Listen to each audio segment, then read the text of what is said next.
오늘 말씀 신약 성경 사도행전 4장 10절부터 21절 말씀까지.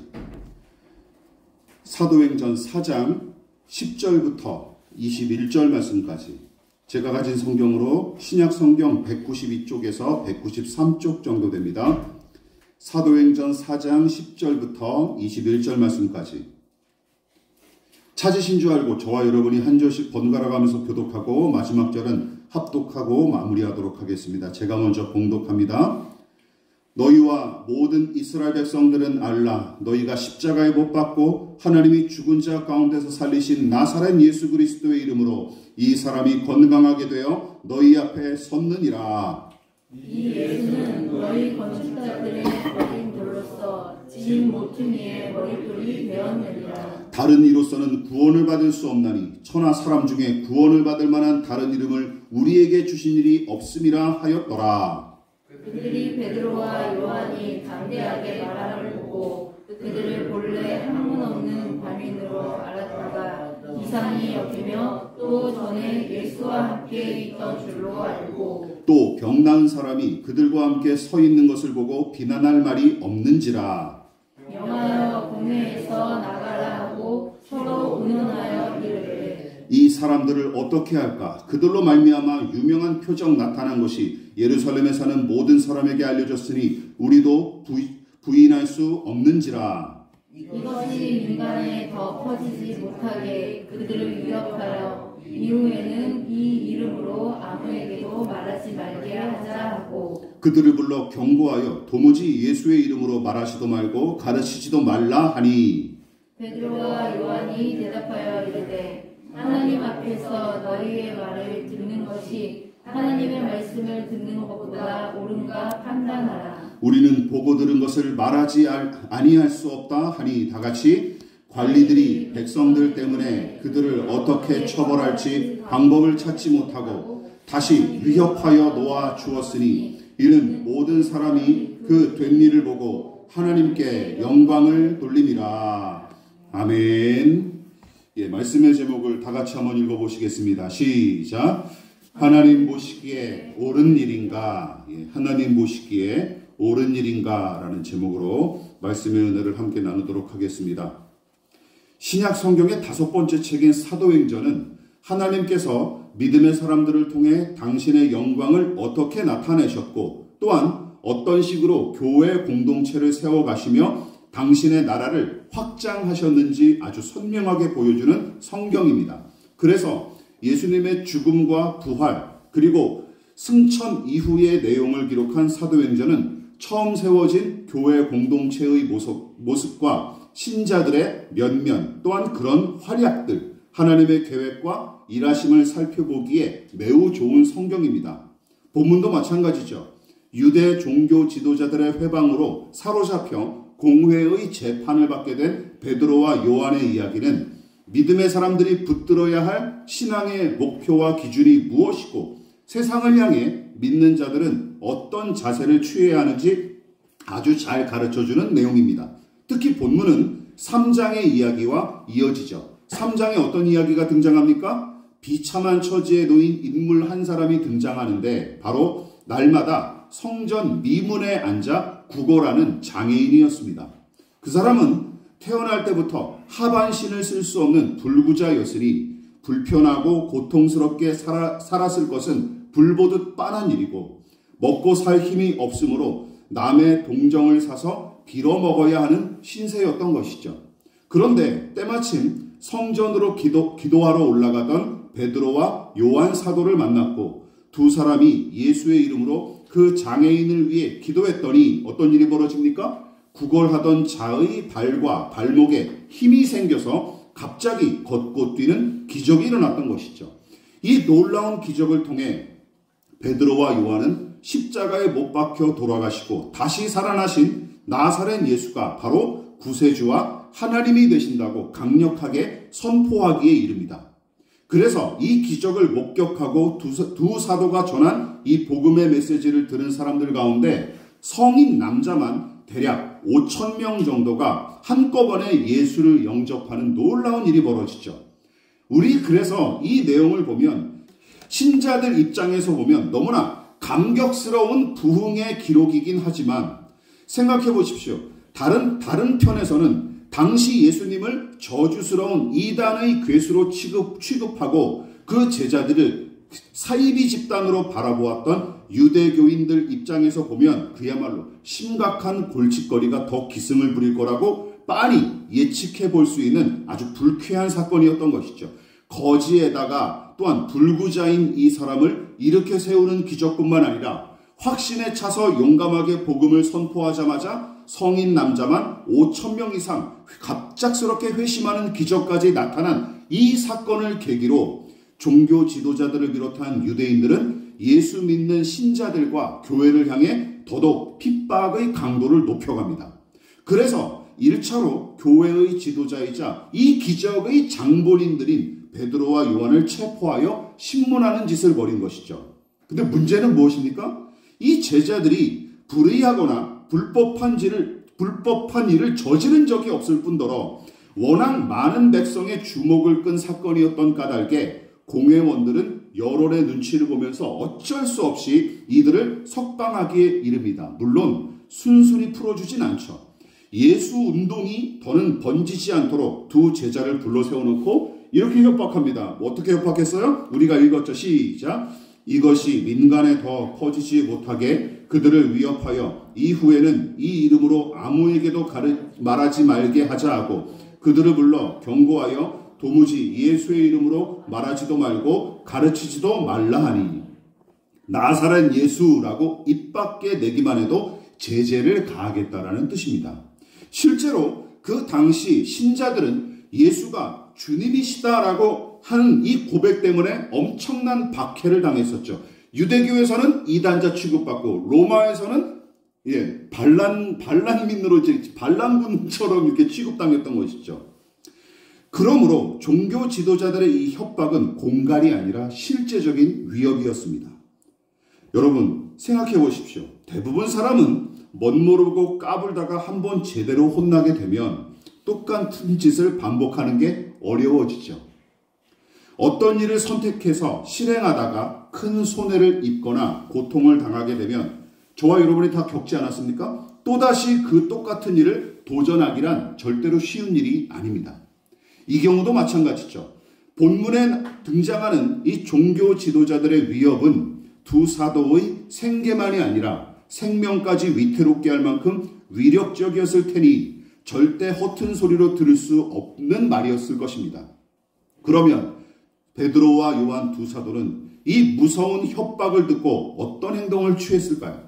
공회 안에서 거드름을 피우며 무섭게 위협하는 종교 지도자들의 기대와 다르게 두 사도는 의외의 반응으로 다시 한번 그들의 뒤통수를 칩니다. 자, 어떤 내용이 나오죠? 같이 한번 또 읽어볼게요. 시작. 베드로와 요한이 대답하여 이르되 하나님 앞에서 너희의 말을 듣는 것이 하나님의 말씀을 듣는 것보다 옳은가 판단하라. 우리는 보고 들은 것을 말하지 아니할 수 없다 하니 종교 지도자들의 무서운 위협에 아랑곳하지 않고 오히려 더 의기양양하게 무엇이 옳은지 너희들도 스스로 생각하고 판단하라며 도리어 당당히 묻는 베드로와 요한을 보십시오.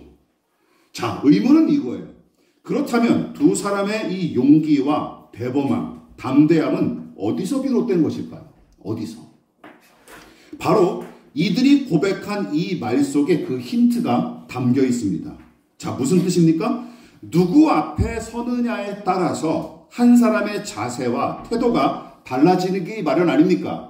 아무리 우리가 요즘 대통령을 깔본다 할지라도 청와대도 아니죠. 용산에 여러분이 혹시 초청을 받는다고 생각해 보십시오. 이 모습 그대로 나가겠습니까? 그래도 대부분 그 단장을 하고 가지 않겠습니까? 그게 예의니까. 네, 어쨌든 중요한 사람을 만나는 일이니까.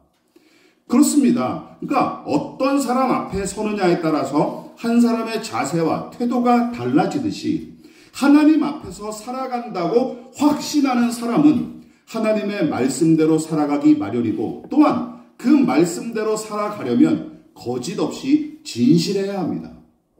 여러분, 진리라는 뜻에 담겨있는 핵심 요소 중에 하나가 무엇인지 아십니까?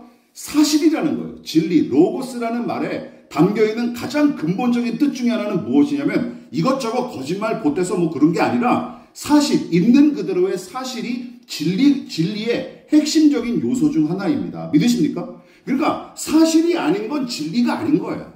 사실이라는 게 분명히 들어가 있어야 그게 진리의 어떤 요소를 담고 있다는 것이죠. 그래서 사실이 빠진 진리는 진리가 이미 아닌 것입니다. 성경에서 이야기하는 진리가 바로 그것을 담고 있는 것이죠. 그래서 기억하십시오. 그 말씀대로 살려면 거짓 없이 진실해야 하고 사실 앞에 정직해야 합니다. 그리고 이것이 신자가 취해야 할 삶의 자세이자 그리스도인들이 세상을 살아가는 방식이어야 한다는 것이죠. 여러분, 이 내용을 세세하게 풀어서 좀 더 상세하게 연구할 필요가 있지만 이 부분을 요즘 말로 풀어서 번역한 표준 세번역 성경을 보면 좀 더 이해하기가 쉬워요. 자, 우리 똑같은 내용 같이 한번 읽어볼게요. 시작. 그때에 베드로와 요한이 대답하였다. 하나님의 말씀을 듣는 것보다 당신들의 말을 듣는 것이 하나님 보시기에 옳은 일인가를 판단해 보십시오. 이게 더 쉽죠. 그러니까 두 사도는 자기들이 하나님 보시기에 옳은 일을 했고 옳게 행동했다는 근거로 든 것이 뭐예요? 하나님의 말씀을 듣는 것이다라는 것이죠. 말씀을 듣는다고 할 때는 귀로 듣는 것만 의미하지 않습니다. 자, 우리말 자녀들에게 잘하는 말 있지 않습니까? 아, 너 참 말 더럽게 안 듣는구나. 너 참 말 잘 듣는구나 라는 게 이 귀로 소리를 듣는다라는 의미만 포함하지 않지 않습니까? 듣고 순종하는 것까지를 포함하는 것이죠. 순종했냐 안 했냐를 가지고 이제 잘 듣는구나 안 듣는구나 이렇게 얘기하는 것이죠. 마찬가지 우리말 표현대로 들은 대로 실천하는 것을 말을 잘 듣는다라고 쓰는 것입니다. 귀로 잘 듣기는 했어도 전혀 실천하지 않으면 우리는 뭐라 그래요? 야, 말 더럽게 안 듣는구나 라고 얘기하는 것이죠. 그러므로 하나님의 말씀을 듣는다는 것은 말씀을 귀 기울여 듣고 머리로 이해할 뿐만 아니라 들은 대로 실천한다는 것을 포함하고 있는 거예요. 자, 여러분, 베드로와 요한 두 사람은 자기들이 하나님께서 명령하신 말씀을 들었고 또한 그대로 실천했으므로 하나님 보시기에 옳았다고 확신하는 것입니다. 그러면 하나님의 말씀은 어디서 듣고 무엇으로 배웁니까? 두 사도 당시에 하나님의 말씀은 무엇으로 들었을까요? 두 가지죠. 첫 번째는 무엇입니까? 바로 구약 성경이죠. 구약 성경을 이들은 하나님의 말씀, 율법의 말씀을 하나님의 말씀으로 믿었다라는 것이죠. 두 번째는 무엇일까요? 이것이죠. 두 사도가 누구에게 배웠습니까? 예수님께 배운 것이죠. 예수님의 가르침. 구약 성경과 예수께서 친히 가르치신 그 말씀, 하나님의 말씀인 성경과 그 안에 담긴 정신이 바로 두 사도가 종교 지도자들의 위협에 굴복하지 않고 용맹스럽게 복음을 선포한 근거이자 가장 중요한 원동력이었던 셈입니다. 여러분, 그러니까 사도들은 옳지 못한 유대교의 압박에 굴복하기를 거절하고 정의의 주인이신 예수님을 의지하는 것이 옳다고 믿었던 거예요. 따라서 하나님의 말씀을 순종하는 것이 하나님 보시기에 옳은 일임을 확신했고 거기 더하여 하나님의 말씀에 대한 충성과 순종이 진실하게 사는 진리를 따라 살아가는 유일한 방법이라고 믿었던 거예요. 그뿐만이 아니라 가장 고귀하게 살아가는 방식이자 생명을 얻는 유일한 방법임을 확신하는 믿음이 바로 두 사도가 유대인들의 살벌한 위협에도 굴복하지 않을 수 있었던 가장 큰 원동력이자 가장 중요한 이유였던 것입니다. 그래서 사도행전 기록에 나타난 중요한 내용을 여러 가지 말로 소개할 수 있지만 절대 빼놓을 수 없는 핵심 요소 중 한 가지가 바로 하나님의 말씀이라는 것입니다. 사도행전은 하나님의 말씀에 따라 순종하는 사람들의 이야기라고 다르게 표현할 수도 있는 거예요. 그래서 여러분 기억하십시오. 그래서 사도행전의 신자들은 하나님의 말씀에 따라 선택하고 결정했으며 말씀대로 따르기 위해 그 시대의 거대한 조류를 거스르는 위험천만한 모험까지 감행했던 것입니다. 왜냐하면 그들은 하나님의 말씀을 삶의 목표와 기준으로 삼았고 또한 말씀 속에 담긴 생명과 능력을 공급받아야 내가 그리고 우리가 제대로 살 수 있다고 믿었기 때문입니다. 이것이 하나님의 말씀을 듣는 일이고 주님 보시기에 옳은 일이라는 믿음이 두 사도에게 든든히 자리매김하고 있었기에 본문과 같은 행동을 도출해낼 수 있었던 거예요. 그래서 하나님 앞에 합당하게 살려면 기억하십시오. 우선 성경을 열어 말씀을 깨닫는 게 가장 중요합니다. 믿으십니까? 성경을 열어서 읽으십시오. 부탁드립니다. 성경을 열어 말씀을 깨닫는 게 가장 중요하고 무엇보다 시급한 일입니다. 사도행전의 기록은 예수께서 말씀하신 가르치신 복음과 구약 성경의 내용을 율법의 명령을 이해하고 확신한 이 믿음의 사람들, 그 말씀의 능력으로 무장하고 거기에 사로잡힌 사람들의 이야기라고 봐도 무방해요. 그래서 사도행전에 보면 이런 표현이 계속 반복해서 등장합니다. 말씀이 흥왕하여. 사도들이 점점 교회를 확장해 나아가고 전도하면서 많은 사람들을 주의 제자로 삼을 때 그것을 사도행전은 한 3번인가 4번 정도에 걸쳐서 이렇게 표현하고 있습니다. 말씀이 살아서 움직인다 라고 표현하고 있는 거예요. 베드로의 용감한 선포는 바로 그 아주 좋은 사례 중 하나입니다. 즉 하나님의 말씀을 깨닫고 그 말씀대로 사는 것이야말로 하나님 보시기에 옳은 일임을 확신하는 삶이 무엇인지 제대로 보여준다라는 것이죠.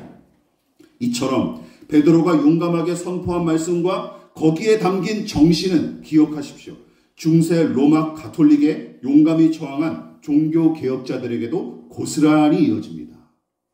여러분, 마틴 루터는 어거스틴 수도원에서 1515년부터 1516년까지 강의했던 로마서 말씀으로 그의 생애 전체가 뒤바뀌는 전환점을 마련하게 되죠. 늘 천주교의 수도사였던 이 마틴 루터는 늘 자기의 노력과 행위로 하나님의 의의를 얻고자 몸부림을 쳤던 사람이에요. 그래서 어떤 일은 고행을 마다치 않습니다. 무릎을 꿇고 수십 개의 계단을 막 오르고 내리는 일을 끊임없이 했던 일이, 내가 어떻게 하면 하나님 앞에 정결할 수 있을까? 내가 어떻게 하면 하나님 앞에 의로워질 수 있을까? 해가지고 고행을 마다치 않던 수도사였던 것입니다. 그런데 마침내 로마서 1장 17절의 말씀으로 죄인이 의롭게 되는 것은 오직 은혜의 선물인 믿음으로만 얻을 수 있다는 이 사실을 말씀을 통해 확신했고 그때부터 참된 자유와 평안을 누리게 됩니다. 나의 힘으로 의의를 쟁취하는 것이 아니구나라는 사실을 촉진적으로 깨닫게 되는 것이죠. 그래서 그는 로만 가톨릭의 비성경적인 체제와 성경을 닫아놓은 어둠의 상태에서 죄인의 경건과 노력으로는 전능하신 하나님과 절대 화목할 수 없다는 진리, 그리고 오직 은혜로 주시는 믿음으로만 의롭게 된다는 진리를 재발견했던 것입니다. 즉 성경을 읽음으로 수백 년 동안 잠자고 있었던 진리를 한 사람이 깨닫게 되었고 그 진리를 쫓아 순종하는 것이 하나님 보시기에 옳은 일인 줄 확신하면서 가톨릭의 불의한 행태에 대항했던 것입니다. 어디서부터 시작된 거예요? 로마서 1장 17절 말씀을 읽고 시작된 거예요. 여러분 기억하십시오. 종교개혁은 이렇게 의미하는 거예요. 종교개혁은 마틴 루터가 당시 교황과 성직자들에게 만연한 부패를 95개조 반박문으로 지적하면서 시작된 사건으로서 그 일은 성경 말씀을 근거하여 하나님의 은혜와 믿음을 강조한 신학적 반항이었던 것입니다. 이게 바로 프로테스탄트라는 뜻이에요. 개기는 사람들, 반항하는 사람들, 이란 뜻이 프로테스탄트입니다. 이게 우리 개신교회의 이름이 된 것이죠.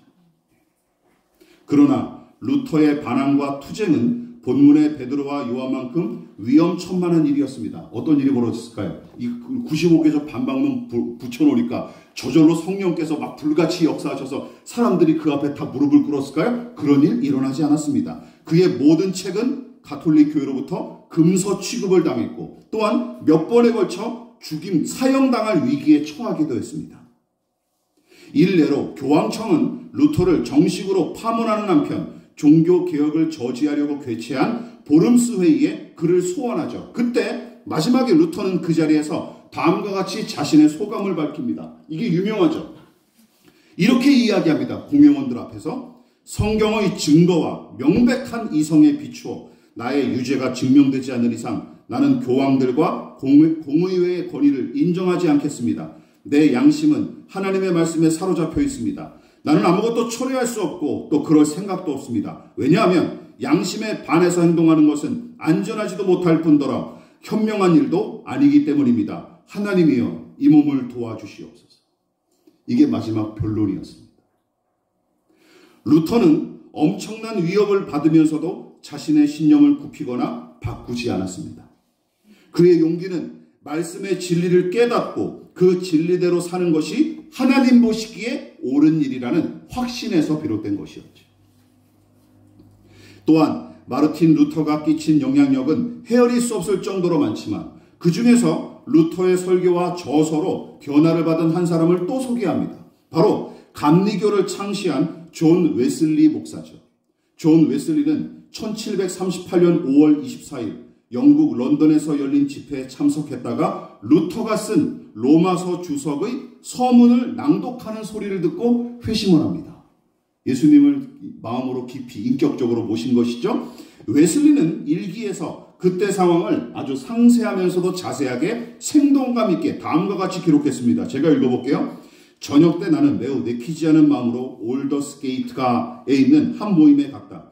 거기서 한 사람이 루터의 로마서를 위한 서문을 읽고 있었다. 9시 15분쯤 그가 그리스도를 믿는 믿음을 통하여 하나님께서 일으키시는 마음의 변화에 대하여 설명하는 동안 나는 마음이 이상하게 뜨거워지는 것을 느꼈다. 나는 구원을 위하여 오로지 그리스도만을 신뢰해야 한다는 것을 느꼈다. 그가 바로 나의 죄를 이미 가져가 버렸고 죄와 사망의 율법으로부터 나를 구원하셨다는 확신이 주어졌다. 어떤 역사학자는 18세기 영국을 문명화하고 경제적 중흥을 일으킨 것이 산업혁명이지만 영국 사회의 질서와 도덕성을 회복한 것은 존 웨슬리 덕택이라고 칭송할 정도입니다. 루터는 로마서를 읽다가 회심했고 루터의 로마서 설교를 듣다가 웨슬리가 회심했으며 산업혁명으로 인한 물질 만능주의에 저항한 웨슬리의 용기는 바로 하나님의 말씀에서 비롯된 것입니다. 믿으십니까? 이 말씀에서 비롯된 것이죠. 이윤을 추구하는 것보다 하나님 보시기에 옳은 일이라는 확신이 바로 그 영국 사회를 건강하게 일으켜 세울 수 있었던 것이죠. 마지막으로 한 사람을 더 소개합니다. 그는 영국의 정치가이자 독실한 신앙인이며 존 웨슬리와 동시대를 살았던 윌리엄 윌버포스라고 하는 정치인입니다. 영국의 노예제도 폐지 운동을 이끈 정치인이죠. 1833년 7월 27일 윌버포스가 하나님 앞에서 부끄럽지 않게 살려고 뜻을 세운 지 56년 만에 영국 국회가 노예제도를 영원히 폐지하는 법안을 통과시켰고 열흘 후 8월 6일 윌버포스는 이렇게 유언을 남기고 눈을 감습니다. 그 법안이 통과된 지 열흘 뒤에 이제 돌아가셔요. 나에게 영국이 노예제도를 통해 얻는 2천만 스털링의 돈을 포기하는 날을 목도하고 죽게 하시니 하나님께 감사할 뿐이다. 라는 유언을 남기고 눈을 감습니다. 막대한 이윤이 발생하는 노예 무역을 반대했으니 생각해 보십시오. 노예상들과 귀족들, 다른 정치인들의 눈엣 가시 같은 존재로 취급당할 것은 뻔한 일이죠. 그래서 평생 수없는 조롱과 협박에 시달렸고 부유한 집안에서 태어났으나 가난한 정치인으로 인생을 마감했어야 했습니다. 이 법안을 통과시키기에 몇 년이 걸렸다고요? 56년. 반세기에 걸쳐서 투쟁을 일삼았어요. 그런데도 노예무역 금지와 노예제도 폐지가 성경에 나타난 하나님의 자명한 뜻인 줄 확신하고 56년간 투쟁했던 것입니다. 루터와 웨슬리처럼 또한 윌버포스의 희생과 용기 역시 바로 그의 신앙과 양심에서 비롯된 것이고 그 신앙, 양심과 용기는 평상시 주의 말씀을 사랑하여 묵상했던 그의 경건한 삶에서 비롯된 것입니다. 또 한 가지 재미있는 일이 뭔지 아십니까? 존 웨슬리 목사가 윌버포스의 노예제도 폐지운동을 늘 지지했고 윌버포스가 의지하고 사랑하는 목회자 중 한 사람이 바로 존 웨슬리였다라는 것이죠. 그래서 가트 릴이라고 하는 사람이 쓴 부패한 사회를 개혁한 영국의 양심 윌리엄 윌버포스의 생애라는 책에 보면 윌버포스의 노예제도 폐지운동을 격려하려고 존 웨슬리가 보낸 편지를 소개했는데 주된 내용이 다음과 같습니다. 그 존 웨슬리 목사가 이 윌버포스라는 이 정치인에게 다음과 같이 편지를 보낸 거예요. 이건 같이 한번 읽어볼까요? 시작. 선을 행하다가 낙심하지 마십시오. 하나님의 이름으로 그의 전능하신 능력으로 계속 싸우십시오. 때가 되면 해 아래서 이루어진 가장 비열한 짓이라 할 수 있는 노예제도가 그 앞에서 사라지고 말 것입니다. 하나님의 말씀대로 설교하고 격려하는 목회자, 그리고 그 권면을 하나님의 말씀인 줄 믿고 확신에 차서 기꺼운 마음으로 받았던, 그리고 순종했던 자신의 전생애를 걸고 이 악법과 싸웠던 한 사람의 신앙인이 여러분 위대하고 거룩한 사역을 감당했던 것입니다. 말씀을 마무리하도록 하겠습니다. 올해는 종교개혁 507주년입니다. 그러나 작금의 한국교회는 고상한 도덕성과 고결한 태도로 빛과 소금의 사명을 감당하기는커녕 세상의 부패와 어둠을 도하는 불의하고 몰삭식한 집단으로 전락한 지 이미 오래입니다. 그래서 500여 년 전 로만 가톨릭 교회가 개혁의 대상이었던 것처럼 이제는 분명합니다. 저는 확신합니다. 개신교가 그 개혁의 대상으로 전락하고 말았습니다. 어디서부터 잘못되었을까요? 우리는 그 원인 중 한 가지를 본문에서 찾습니다. 하나님 보시기에 옳은 일인가? 그리고 하나님의 말씀에 귀를 기울이고 있는가? 이렇게 설교 동영상은 많아지고 성경책은 어디서든지 살 수 있는 이런 시대를 살아가고 있음에도 불구하고 왜 말씀에 혼신하는 사람, 말씀에 깊이 있게 잠긴 사람은 찾아보기 힘든 것일까요? 참 희한한 일이죠. 이게 아이러니인 것 같아요. 하나님 보시기에 옳은 일은 다른 게 아니었습니다. 하나님의 말씀에 귀를 기울이고 그 계명의 정신에 따라 사는 것이죠. 그러나 오랫동안 한국교회는 그 중심을 상실한 채 엉뚱한 것을 추구하기 일쑤였습니다. 세계에서 가장 큰 예배당, 수천만 명의 교인 확보, 국교화와 성시화를 명분으로 자행되는 기독교의 세력화와 정계 진출, 자녀들의 명문대학 입학, 유명한 기독교인 양성, 자기과시와 성공주의를 포장한 선한 영향력, 요즘 유행하는 이런 것 등등. 선한 영향력도 결국은 저는 자기과시와 성공주의의 그럴듯한 포장재라고 생각합니다. 경건의 능력은 깡그리 상실한 교회와 신자들이 그저 경건의 모양만 그럴듯하게 내세우는 일에 몰두할 뿐이었으며, 더 나아가 그런 행태를 하나님 보시기에 합당한 일이라 떠들면서 자기도 속고 남도 속이는 것이죠. 그리고 그 결과물은 작금의 경박하고 천박하기 없는 행태들로 나타났습니다. 약한 자들과 가난한 자들과 소외된 자들 편에 서기보다는 권력자들과 재벌 등을 비롯한 가진 자들을 하나님처럼 떠받드는 행태, 힘 있는 자들 편에 서서 깨평이나 얻어먹고 불의한 권력과 구조의 시스템에 동조하여 꼴이나 치는 교계와 교단의 작태들, 성경에 대한 진지한 해석과 성찰은 깡그리 외면한 채 무지몽매한 군중들을 선동하여 이용해 먹기 위해 가짜뉴스와 왜곡된 역사관과 사이비 과학으로 도배된 설교, 다수의 환심을 살만한 예능 프로그램으로 전락한 예배, 성범죄율이 가장 높은 직업군으로 전락한 목회자들. 직업군 중에 성범죄율이 목사들이 가장 높습니다. 몇 년째 계속 1등을 하고 있어요.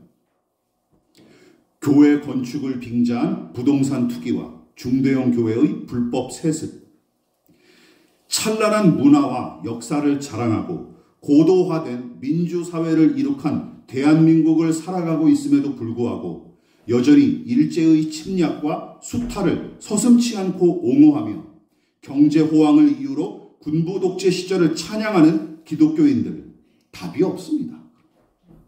답이 없어.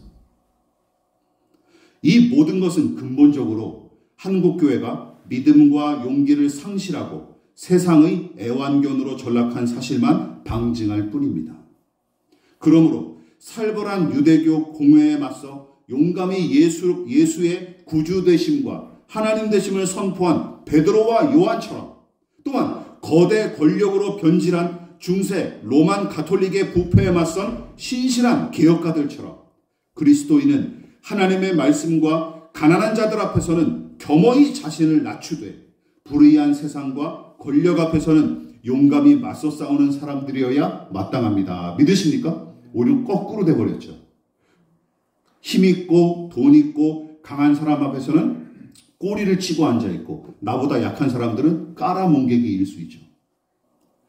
따라서 성경이 요구하는 종교개혁의 정신은 오늘날에도 여전히 유효하고 절대적으로 필요합니다.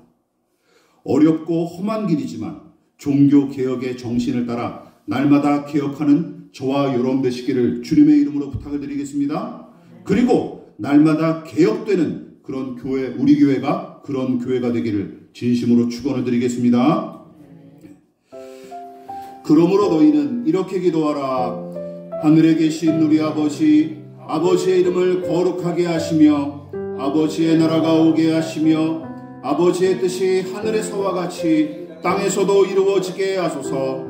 오늘 우리에게 일용할 양식을 주시고 우리가 우리에게 잘못한 사람을 용서하여 준 것 같이 우리 죄를 용서하여 주시고 우리를 시험에 빠지지 않게 하시고 악에서 구하소서. 나라와 권능과 영광이 영원히 아버지의 것입니다. 아멘.